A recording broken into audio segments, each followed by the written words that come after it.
G'day aspiring engineers, I'm Arnold Roundtree, and in this video I'm interviewing Paul McNulty.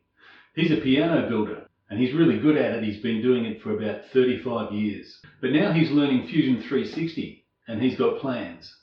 It's really interesting to meet all sorts of people who are learning Fusion 360 and to ask them what are they going to do with it? What are they going to do with Fusion 360 when they get good at it? Welcome to Future Engineering. The future starts now. Well, Paul lives in Divizov. That's a little village not far from Prague in the Czech Republic. It's a very beautiful place, but we'll start with a 2-minute clip of Olga Pashchenko, a famous Russian pianist, playing one of Paul's pianos. Then the interview starts with Paul explaining to me how he came to be in Divizov in the mid-1990s and talking about how he's sourcing the best timber in the world for the pianos that he's building.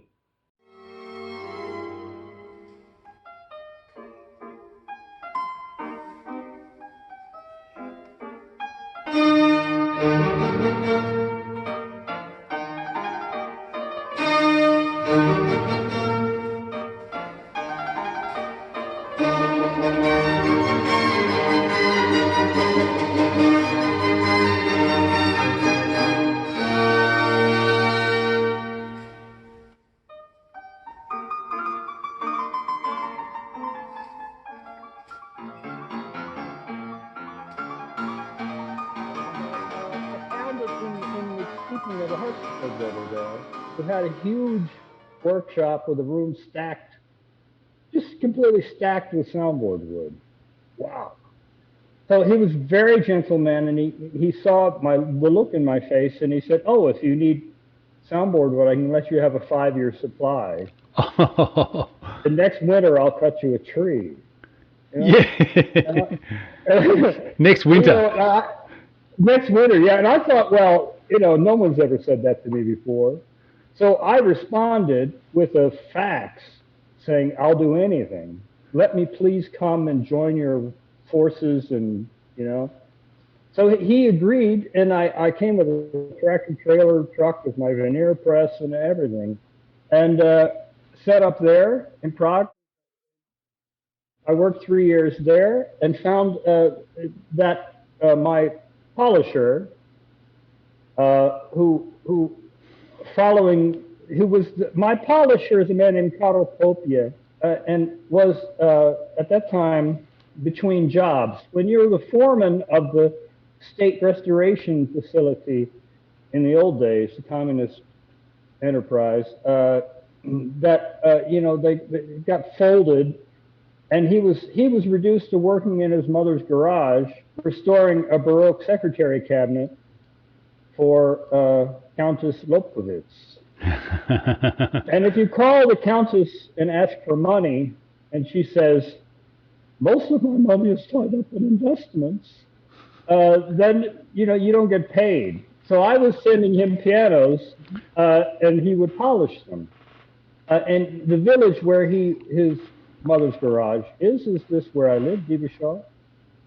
And he described to me that there was a place he rented to fix the Renaissance altar for the Archbishop's palace in Prague, and it's a big project. And so he rented this space in a big house attached with a workshop in the garden that was too big for the guy to sell, and it sat there empty for years.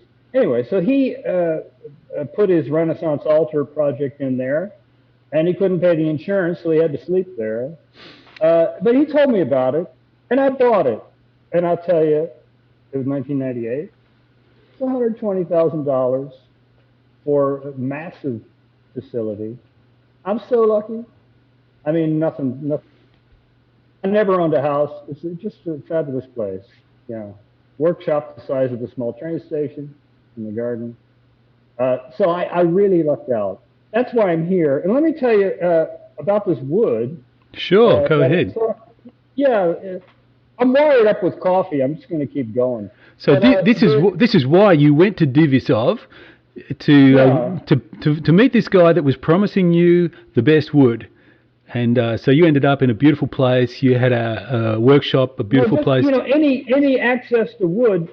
Well, it just turns out that historically, the region of the southern Bohemian forest, which is an east-west range in an east-west range on the northern slopes bordering Austria, and you know the Count Schwarzenberg built a canal which operated from 1790 to 1870, bringing old-growth spruce logs on a canal about the width of a car to the Danube River and on to Vienna. And those old-growth spruce trees were for the piano business, which was wildly explosive, you know, habit, just a craze in Vienna. You mean everybody was building pianos? There were 300 named builders between 1780 and 1830 in Vienna, and they were all very productive. There was a whole infrastructure. And this Schwarzenberg, who also, he put the first steam engine in the Austro-Hungarian Empire. Really? To power his fountain. Is that right? His fountain? Yeah. So, you know, he was a forward-thinking, you know, wildly rich aristocrat. And, you know, his great effort gave us this canal, and anyway. So I know where that forest is, and that's where I get my spruce. And it looks very much like what you find of Viennese antiques. And it works wonderfully. Within the design, I can tell you that Swiss spruce is a little harder to work with in the way of tone. There you go. Yeah. And so you've been building instruments for how long now? Pianos, 35 years. And that's like, I've seen a couple of photos of your pianos. They're like, to me, I don't know what I'm looking at, but they're grand pianos, right? Big ones. That's right. They are the concert. They are, well, when you speak of a concert instrument, you don't think of a large hall. It's just a different, if you were to play, you know, for example, Beethoven's concertos were premiered in Lobkowitz Hall in a ballroom in a palace in Vienna. It just didn't have these venues. So the concert was not necessarily, it wasn't a special rig that you needed a gigantic piano quite loud. You know, some of piano development took place because of architecture. Right. The requirements of the venue. Anyway, but these are concert instruments, full grands, yeah. Paul, I did a little bit of research on you, and I know that you've sold pianos to concert halls and some of the most famous names in the world. And the pictures that I've seen of your work, they take your breath away. They're just beautiful works of art. And I think what I'm going to do, is, with your permission, Paul, what I'm going to do is I'm going to, you know, put a few links to some of those videos and pictures that I've seen so that people can see the kind of work that you're doing. Oh, absolutely. Paul, tell me about what you love best about what you do. Oh, it's very gratifying is the fact that I'm able to indulge in the replicating the decorative bits, you know, the furniture. And the nice thing is that nobody ever says anything about it. The only thing they talk about is how it feels or how it sounds. Is that right? You're only talking to musicians. Well, clients, you know. Clients, okay. Their first issue, you know, it's a secret pleasure that I have in making this thing, you know, accurate to the face of whatever, you know, the way it looks is very important. And I'm so lucky here to have, you know, again, my neighbor is just an astonishing craftsman, and what he takes with him in his generation will not be reproduced. It's quite special. There is in Perth a reproduction of this Baroque secretary that the guy was making for Lobkowitz. Just around the corner from here. Are you really in Western Australia? No, I'm 5 hours away. I'm on the other side of the country. All right. Just kidding. No, it's just that that's a long story. I won't get into it, but I have about 10 pianos in Australia. Have you really? A very loyal, yeah, a very loyal professor, Jeffrey Lancaster, in Perth, came here and saw this guy, and those are 20 years ago, and volunteered to buy this cabinet, and it wound up there. It's a very beautiful thing. I'll send you photos of that. It's astonishing workmanship. But those things are a challenge, and still, I have a certain native gift, but not on this level that this fellow has.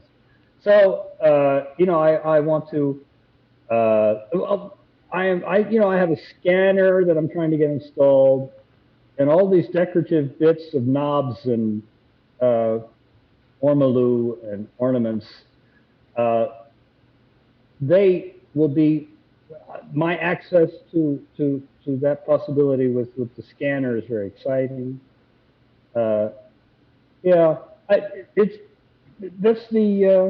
I don't think your question was about how much I like furniture, but what are the greatest satisfactions, and that really is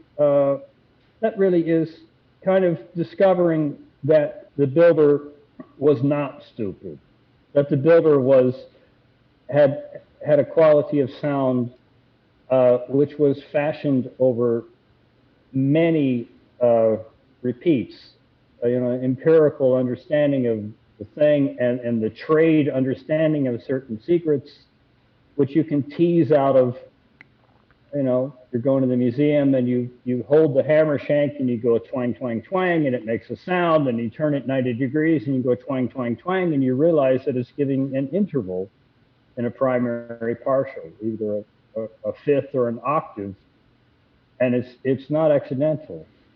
So there were these exquisite bits of control in the mechanism that you try to tease out of your studies. There's a science to it that was understood by people who weren't reading and certainly never wrote books. It's a nice place to be, environment. Yeah, no, I sent you something about a Silbermann piano, which is the first, so to say, a Chinese copy of the first piano, which was invented in 1700 by Cristofori. Oh, sorry. Just say that again, Paul. There's a guy in Italy named Bartolomeo Cristofori. Yep. Who invented the piano. Oh, is that where it came from? The first one, yeah. You said? Yeah, the design, yeah. Okay. And many examples, not many, but a few examples survive from Cristofori. And the guy, this design turns up 50 years later in Germany by this Gottfried Silbermann, who was an acquaintance of Bach, and Bach would testament. The guy was a great organ builder, this Silbermann. And Bach and he would get into arguments about temperament and stuff. And Bach didn't like the man's work. 1732, he played one of this guy's first pianos, Silbermann. But that piano had been made from a very bad drawing, a sketch of a Cristofori mechanism. And then suddenly, about 1740, the Silbermann starts turning out clone copies of the Cristofori mechanism. It turns out there was a singer from the court in Saxony, in Dresden. A singer returns from Italy with a real Cristofori, and then runs into some trouble and sells the thing. And who do you think bought it? So we're sure, it's almost sure that Silbermann put that Cristofori in his basement and secretly copied it, and told the world that he had invented the piano. So business as usual. Yep. Right? But anyway, what I'm very pleased about is that the Silbermann is not a dud. that it has and I learned as you read a little bit further that he didn't just build one in 1732 and another one in 1749. He was a wildly productive great organ builder, but he had a sideline of pianos which were built again and again and again. All right. And what you discover finally is the man's taste. If you get close enough in your replication of his work, you begin to understand with Silbermann that here's an organ maker making a beautiful, rich organ tapestry of color and tone in his instrument.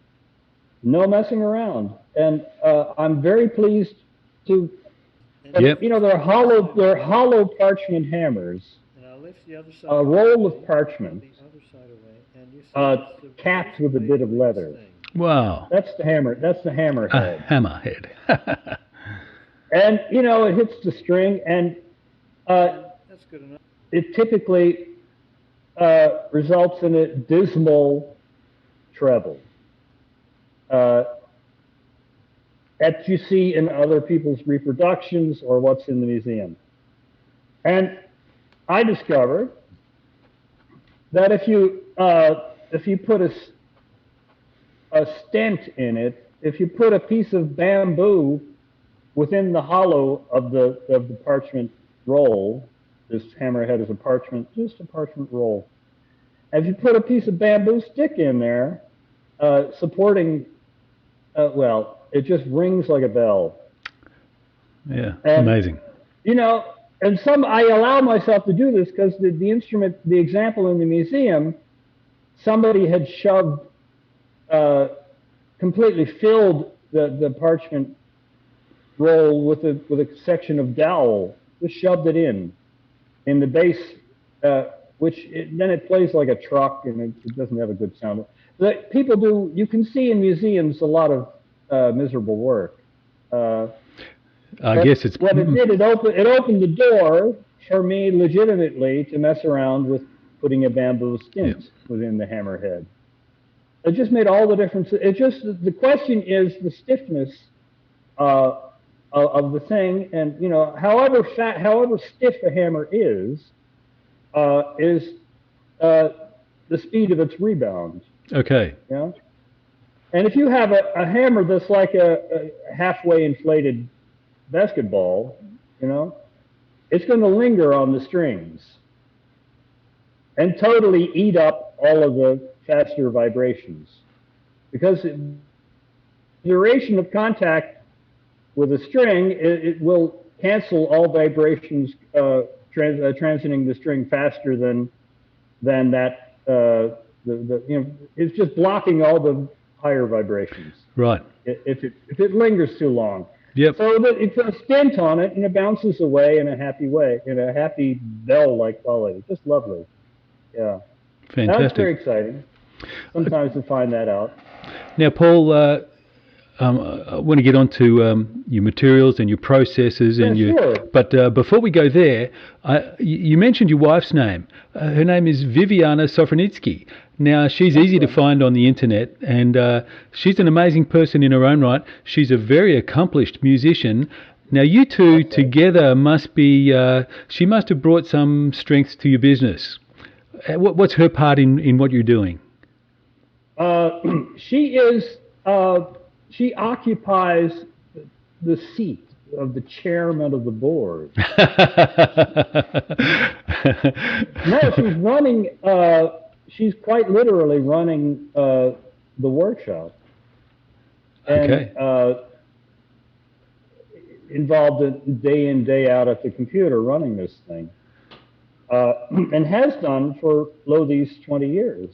And lots of people who will see this video and maybe go on and have a look at some of the videos of her playing will realise that she's just not an ordinary pianist. No.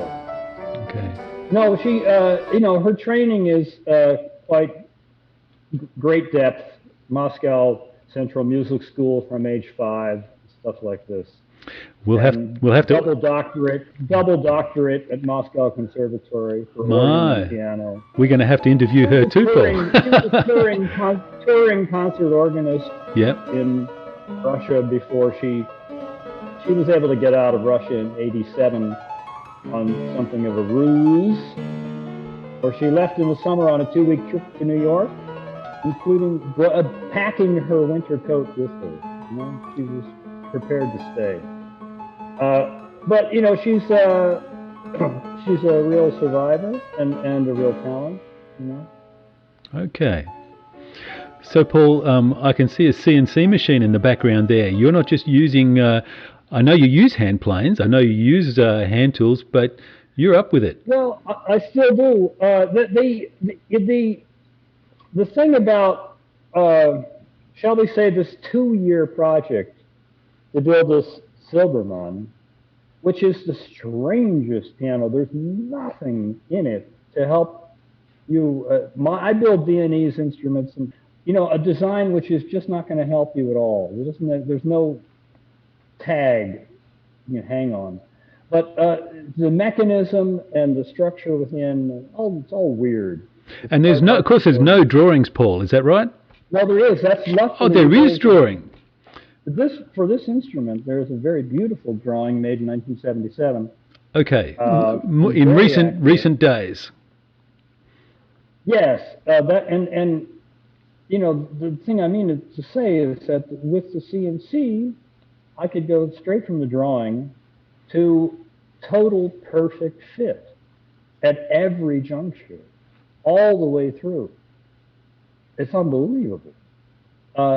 And you know, my first experience a couple of years ago with any computer drawing was that I was able to draw for a different design, which has curved corners on the case. And what you do is you attach a curved veneered section to a flat which you have planed at the juncture you need to make this round corner. And that was always a bit irregular. You know, you got to fake it. And in this case, I drew it, the curve and the section I needed, and printed it on 2 pieces of paper. And I glued them to the opposite ends of a piece of oak. And I could go straight to the machine with it.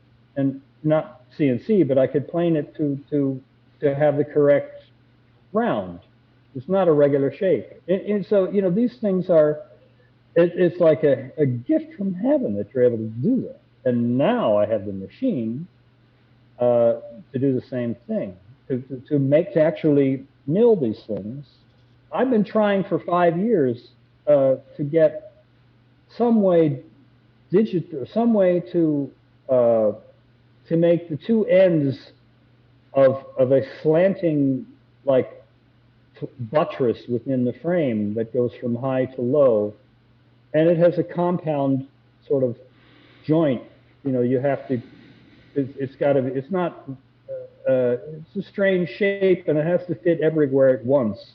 Yep. And then if you cut it a little shorter, you got to cut everything else, and eventually angles change, and you go out of your mind. And that's hard to do. And I wanted to make it systematic, that I could reproduce. It's difficult. You get away with it, but and of course, in the original things, you see that people with the same challenge put shims in, you know. But I tried 5 years ago to making sort of homemade things where you could register whatever it is and flip it around and attach it to something called a panto router. A panto router, yep. You know about panto routers? A friend of mine's a woodworker, and he has used one for many years, but like you, he's moved on to CNC. There you are. That's what happened, yeah. But I never could get it at all, this procedure that I hoped I would get. It's very tricky, but now with the CNC, it is just a complete dawdle to do it. But on the other hand, you have to be able to get it together in Fusion because of its, the parametric thing. And if you fix something, it updates into the machining part. You go back to the drawing and everything updates, and you don't tear your hair out, except that I am just unable to navigate with the correct syntax that you need to know to get from one keystroke to the next. Still don't have it at all, and that's my biggest frustration. Since you'd like to know, that's my biggest frustration. Thank you. And you, sir, are well placed to help, and thank you very much. I hope so. I hope so. Okay, that's the biggest frustration that you've had over the years, and that is programming or modeling. Yeah. Yeah. No, brings me back to my high school days where I wasn't very good at things. Okay. Really, it's very challenging. And so, Paul, when we're talking about the biggest breakthrough that you've had in your work over the years, what would that be? Yeah, it's not all. It's where did the luck best manifest itself? I think getting here and meeting my wife and finding. I mean, what I can say yesterday. I discovered a procedure for safely gluing. I don't know if you can see it. No. There's the mill. No, it's difficult. Yep. Yeah, on the mill. And the gantry. Yeah, on the mill. I'll just pick it up, see if I can hold it to the screen. Sure. This it's a soundboard.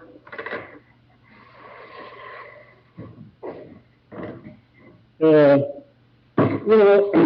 don't know if you can see that, but it's a big soundboard. Yep, we can see that. And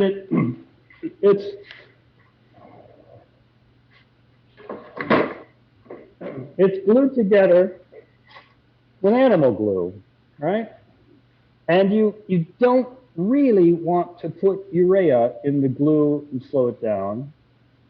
Not really. You don't find it in instruments. They didn't. So you have to get it together in such a way. Well, how can you do that? I'll try to describe it where you have things called GoBars. GoBar deck is a thing where you have sticks pressing down from a roof from above. The table. I've seen your video on that. I'll show that video.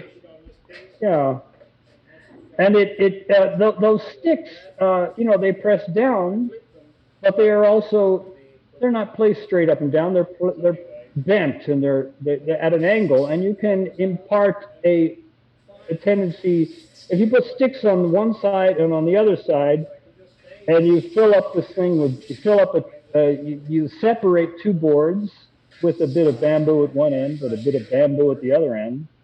And then you can run the glue bottle down the gap, and you pull out the bamboo sticks, and because of these, you pull out the bamboo, which is holding the boards apart, and they click together because there are these sticks pressing down, but also tending to slide. It's hard to describe. But in any case, once they are clicked together, you rub it a tiny bit and put on. I have a long extrusion, which is a straight edge, a long extrusion shaped like an H. Yeah, its cross section is an H. Big, long 2-meter straight edge. And that can straddle the H part, the bottom of the H, can straddle this joint, and you press it down with GoBars, and you can put a heat gun at one end of the thing and blow hot air down the length of your joint. Yep. And that I figured out yesterday. And you can't really hide from the question that at 40 centigrade, hide glue will gel. you know. Okay. And if your situation is not 40 centigrade, you're quickly going to find that glue has become useless. Yeah, right. But if you can impart to it a little help with this heat blowing down the length of it, anyway, so it just, you can use animal glue and kind of do okay, but that you lose a certain percentage of its strength if you're not really careful with its environment. You know what I mean? The heat. Yeah, right. So I'm pleased to have discovered that, which rather guarantees this whole procedure is safe. So that's yesterday, and that's a big step for me. Yeah, fantastic. Yeah. Okay. Like that. And so, Paul, are you programming your machines by yourself, or do you get help? Well, I do get help, and that's wonderful help from an engineer in Fusion, whom I asked yesterday, and he wouldn't wish to be. He can't consult outside of Europe for tax reasons. Okay. But he's just as a tribute. His name is Maciej Rogovsky, and he's so good. And yesterday I went through, because this soundboard that I showed you. Speaking of frustration, is soundboard number 8 for my own. I built 2 copies of the piano of 1868, which is the exact model and 30 numbers different, same year as the Viennese grand that Johannes Brahms kept in his apartment for 25 years in Vienna. And beautiful thing. And that's his style. He writes for that piano. Everybody, that's the way it is. If composers were familiar with a particular piano, and they're not at all the same. They have characteristics which, say, being geniuses, they used very effectively. So Schubert, Brahms, Beethoven, they all have different approaches. Yep. Brahms, this piano, I built 1 copy for Neil Paris da Costa in Sydney, professor keyboard there, and it was straight away magic.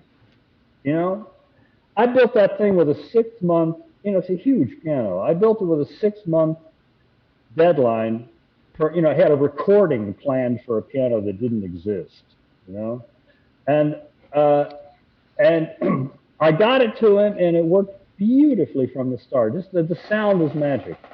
And I've been to Australia 2 or 3 times since and seen this piano. It's really true. It's a beautiful instrument. But the one I made for myself from the same design, I'm putting in soundboard number 8. I'm just not convinced that it's getting this quality of sound. And I have the original on hand. I own it. And I keep it in my bedroom, and every now and then I measure it, And whenever I need a new soundboard for my copy, I measure the whole thing again, seeing, what did I miss. And so it's not just it's just not a few straight planks, right? No. The planks go together, but then they are their thicknesses are there's a gradient, and it's not they choose there's a style which each builder has of the thicknesses in the soundboard. They're never just a plank of they're not 2 parallel sides. They're different thicknesses, and I'm able to do that. I'm able to measure. I have the magnet thing with a probe and so forth, and I write down the thicknesses in this place and that place, and I get a drawing together. And Maciej was able yesterday. He worked on it over the weekend. This is your engineer, your local engineer. He's a wizard with Fusion 360. Yeah, he takes all of he made with loft. He was able to loft some rails, which he connected with the center spine and stuff like this. And observing, shall we say, and all of the disparate measures that I make here, this measure here, here, and then you make an extension, a vertical line of that dimension, of the thickness of 7.6, and next to it it's going to be a 7.7, and the top end of the instrument and the treble is 9.6, and its least measure is 6.3. Well, these are all, so to say, vertical standing trees of that height, in 9.6 and 6.3. And you connect them all in a cloud. It's kind of a cloud point, I would say, point, whatever it's called. But he is able to do that and get it sorted out. And the shape is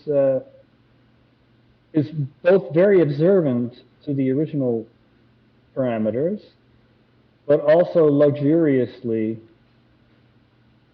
perfected. The shape is just perfected. And it's occupying everything I need. It's got to be this thick over there and that thick over there. And these are a bit kind of rule of thumb, but also, you know, it's all completely coming from the hand of the worker. But it's not done without constant oversight, but just an understanding of what's going to work.